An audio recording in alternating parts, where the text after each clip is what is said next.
আসসালামু আলাইকুম ভিউয়ার্স, কেমন আছেন সবাই? আশা করি সবাই ভালো আছেন। আমার যে লুটিনো ককাটেল পাখিরা ডিম বাচ্চা করছিল, ওই জোড়াটার 3টা বাচ্চাই ফুটে গেছে মাশাআল্লাহ, এবং 3টা বাচ্চাই সুস্থ আছে, যেটা আপনারা ভিডিওতে দেখতেই পাচ্ছেন। বাচ্চাগুলো খুবই হেলদি এবং সব দিক থেকেই বাচ্চাগুলো ঠিক আছে আলহামদুলিল্লাহ। যেহেতু একটু গরম পড়তেছে, তার ভিতরেও আলহামদুলিল্লাহ ভালো আছে। হঠাৎ বৃষ্টি, হঠাৎ গরম, এই একটা বিচ্ছিরি আবহাওয়া। তার ভিতর আল্লাহর রহমতে আমার সব পাখিগুলো এখন পর্যন্ত সুস্থ আছে।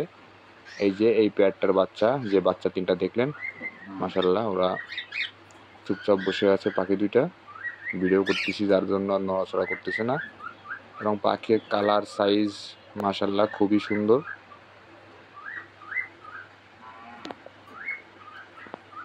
এবং সব থেকে ভালো যে দিকটা আমার এই পাখির, সেটা হচ্ছে যে অনেক পাখি আছে বাচ্চার ফেদার ফ্ল্যাগিং করে, বাট এরা এইসব কাজ করে না। এদিক থেকে খুবই ভালো আছে, কারণ অনেক বড় একটা প্যারার বিষয় এটা।